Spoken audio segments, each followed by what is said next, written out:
Estamos de volta e agora é a hora do quadro especial Viva a Cultura. A gente vai ver qual clipe musical a nossa equipe preparou para esse domingo.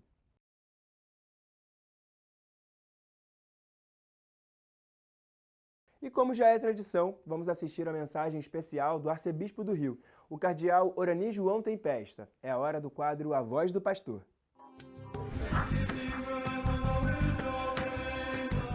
Caríssimos amigos e irmãos, que a paz do Senhor esteja com todos vocês. Estamos em mais um mês novo, mês de outubro, mês das missões.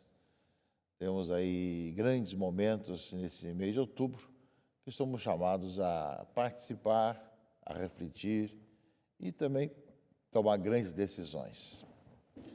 Nesse domingo, nós temos o primeiro turno das eleições e nosso regional Leste 1, onde está situado o Rio de Janeiro, fez uma mensagem dos bispos, lembrando justamente de que nós temos grande responsabilidade procurar se informar através de fontes seguras sobre os candidatos nos quais pretende votar e se as respostas apresentadas correspondem à realidade. Sempre que possível, reúna-se com familiares, amigos e vizinhos para conhecer melhor e até mesmo pessoalmente quem pede o seu voto. E nós sabemos que, enquanto cristãos, temos situações muito claras com relação a isso. Ainda mais, meus irmãos e irmãs, nós estamos na Semana Nacional da Vida e também no dia do nascituro. Nós temos no mês de outubro, justamente, a Semana Nacional da Vida de 1º a 8 de outubro. Então, uma oportunidade de nós refletirmos sobre a vida. E o tema desse ano, Idosos, Memória Viva da Nossa História. E lema, Salmo 92:15, na velhice darão frutos. Portanto, uma boa ocasião nessa semana que se abriu para nós, estamos já terminando essa primeira semana de outubro, e creio que devemos estar celebrando essa Semana Nacional da Vida e o dia do nascituro, lembrando bem de todas as ameaças com relação à vida e também ao nascimento, mas o tema é falar sobre os idosos, que é um dos temas que têm sido contemplados pelo Santo Padre, a memória viva de nossa história. Além disso, meus irmãos e irmãs, nós vemos que estamos iniciando em Roma a segunda etapa do Sínodo dos Bispos, sobre a sinodalidade, uma dimensão constitutiva da Igreja. Tivemos em outubro do 2023, justamente até 24, toda a preparação, e esse tempo que tivemos no ano passado, em outubro do ano passado, foi importante com as conclusões. E agora, nesse ano, nós estamos aí em 2024, justamente essa oportunidade de termos a segunda etapa do Sínodo sobre a sinodalidade, que tem marcado bastante a nossa vida. Com o mês das missões, nós temos, dentro da Pontifícias Obras Missionárias do Brasil, a novena missionária e de convidar a todos para o banquete, que é o tema e o lema com a força do Espírito Santo, testemunhas de Jesus Cristo. A novena missionária acontece precedendo o Dia Mundial das Missões, que é o penúltimo domingo desse mês. E é o mesmo tema também que o Papa mandou com sua mensagem para o dia 20 de outubro. Ide e convidar a todos para o banquete. É o tema justamente desse mês das missões. E estamos justamente também dentro de um mês mariano. Temos hoje no dia 7, dia Nossa Senhora do Rosário, dia 12, Nossa Senhora Aparecida, e no dia 13, Nossa Senhora de Nazaré. Lembramos que o segundo domingo de outubro, o tema do Círio de Nazaré é perseverar na oração com Maria, Mãe de Jesus. Então, meus irmãos e irmãs, tantos temas, tantos acontecimentos que exigem de nós reflexão, oração, participação, responsabilidade e ver realmente essa riqueza da Igreja que contempla a sua responsabilidade mariana, ao mesmo tempo com relação à vida, a preocupação com as missões e também com a realidade do país, do município onde nós vivemos, no caso das eleições desse ano. Portanto, temas importantes para a nossa caminhada durante esse mês de outubro. Começando com a Semana Nacional da Vida, com as eleições, com Nossa Senhora do Rosário, caminhando para Nossa Senhora Aparecida, Nossa Senhora de Nazaré. Peçamos, Senhor, nos ajude cada vez mais a vivermos cada vez melhor a vida cristã. E nesse domingo, como dissemos, primeiro domingo de outubro, mês das missões, com a nossa responsabilidade cívica também das eleições e também de compromisso com a vida, caríssimos irmãos e irmãs, a palavra de Deus nos fala sobre a vida do matrimônio, vida matrimonial. Sabemos que a família é atacada por todos os lados, em todo o mundo.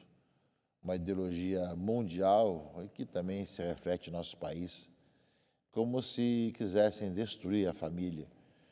E nós somos chamados justamente a cada vez mais anunciar em quem nós cremos, que é Jesus Cristo, e quais são as consequências da vocação à vida matrimonial.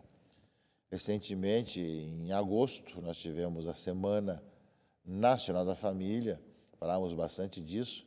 Nós temos hoje essa oportunidade também, que a própria palavra de Deus nos fala sobre a vontade de Deus sobre a vida matrimonial. O Evangelho de Marcos, que nós estaremos lendo hoje, nos fala disso. Alguns fariseus se aproximaram de Jesus para pô-lo à prova e perguntaram se era permitido ao homem de divorciar-se de sua mulher. Jesus perguntou: que Moisés os ordenou? Os fariseus responderam: Moisés permitiu escrever uma certidão de divórcio e despedi-la.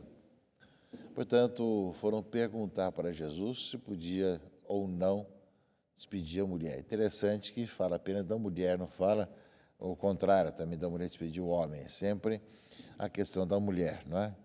E aí então Jesus responde: foi por causa da dureza do vosso coração que Moisés vos escreveu este mandamento. Portanto, uma constatação: a dificuldade de relacionamento marido e mulher, e que desde a época do Antigo Testamento já havia essa questão. Mas Jesus vai responder uma palavra muito importante, meus irmãos e irmãs, que deve marcar a nossa vida. Jesus vai dizer assim, ou seja, foi por causa da dureza, no entanto, desde o começo da criação, Deus os fez homem e mulher. Por isso o homem deixará seu pai e sua mãe, e os dois serão uma só carne. Assim já não são dois, mas uma só carne. Portanto, que Deus uniu, o homem não separe. Deus fala assim, houve essa questão por Moisés, mas não é esse o plano de Deus inicial. Na leitura primeira, do livro do Gênesis, que nós lemos hoje, fala isso. Não é bom que o homem esteja só. Vou dar-lhe um auxiliar semelhante a ele. Então o Senhor Deus formou da terra todos os animais, etc. Adão deu homem todos os animais domésticos e todas as aves do céu, todos os animais selvagens. Mas não encontrou um auxiliar semelhante a ele. Então Deus, da costela de Adão, fez nascer a esposa, a Eva, não é? E o Senhor Deus formou a mulher e conduziu a Adão. E Adão exclamou: esta sim, é osso dos meus ossos e carne da minha carne. Será chamada mulher porque foi tirada do homem. Por isso o homem deixará seu pai e sua mãe e se unirá à sua mulher, eles serão uma só carne. Portanto, o que Jesus vai dizer, meus irmãos, no Evangelho, fala que no começo era assim. Ou seja, há uma ligação intrínseca entre o homem e a mulher que o livro do Gênesis compara a formação da mulher com o próprio pedaço tirado do homem.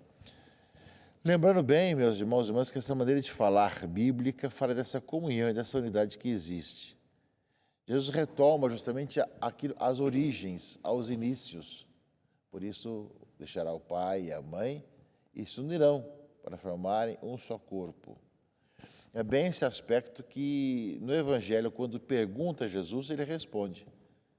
É dessa forma que é o plano de Deus, a formação de uma unidade, de uma comunhão entre marido e mulher.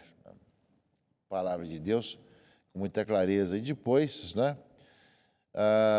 quando os discípulos chegarem em casa, foram esclarecer com Jesus, que respondeu. Quem se divorciar da sua mulher e casar com outra, cometerá adultério contra a primeira. E se a mulher se divorciar do seu marido e casar com outro, cometerá adultério. Não é? Depois vêm as crianças, falar ali, e deixar vir a minhas crianças, não quem receber justamente como essas crianças é maior no reino dos céus. Não é? E quem não receber o reino de Deus como uma criança, não entrará nele. Não é? Bom, meus irmãos e irmãs, matrimônio, vida matrimonial. No começo não era assim, falou Jesus na resposta que deu a quem lhe perguntou se era possível ou não divorciar, separar o homem da mulher. E ele fala mais ainda, e se casar com outro ou com outra, comete adultério. Somos chamados a pensar, meus irmãos e irmãs, sobre essa realidade que vivemos em nosso tempo. Já essa mentalidade de separação, de separar e casar, já entrou na sociedade. Nós conhecemos tantas pessoas assim. A igreja não vai julgar a ninguém, não vai condenar a ninguém, mas é constatar que é uma realidade. E que nos impulsiona a ver bem o que temos que fazer para que possam voltar às origens, voltar àquilo que é o plano do Senhor, de não separe o homem, aquele que Deus uniu. Portanto, é para todos nós uma grande e grave responsabilidade.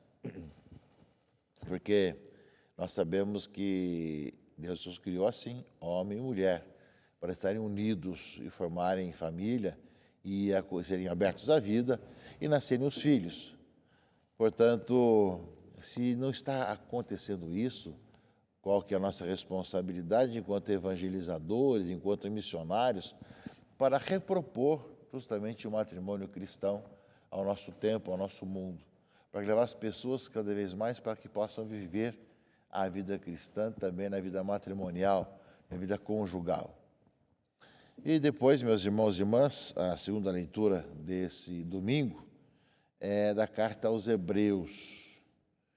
Jesus, a quem Deus fez pouco menor do que os anjos, nós o vemos coroado de glória e honra por ter sofrido a morte. Sim, pela graça de Deus, em favor de todos, ele provocou a morte.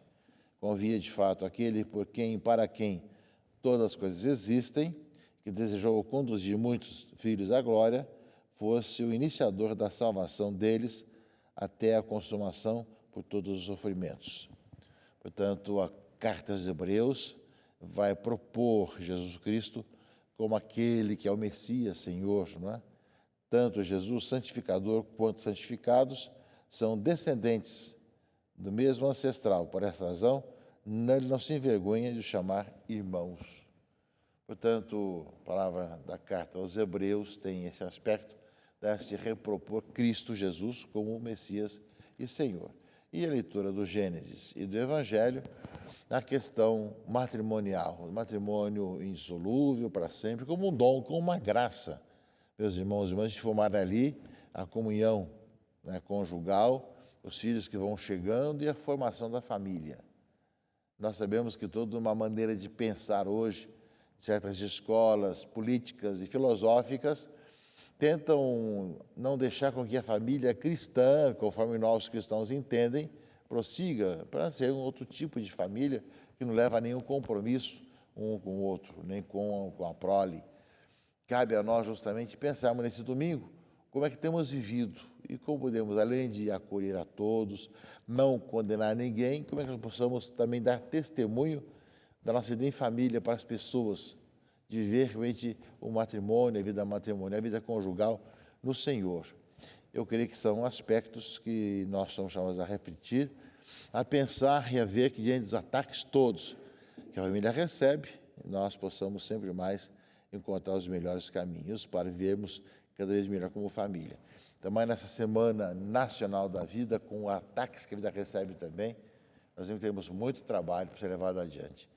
São tantas situações que pululam a cada momento, a cada instante, fora da igreja, dentro da igreja, tantas acusações, tantas notícias, tantas situações, tantas ideologias. Nós somos chamados com toda a tranquilidade a viver tudo isso em nossa vida cristã, os valores cristãos, e assim caminharmos e andarmos pelos caminhos do Senhor. Que a palavra de Deus ilumine nossa própria vida, nos impulsione para assim nós vivemos como bons cristãos. Em nome do Pai, do Filho e do Espírito Santo. Amém.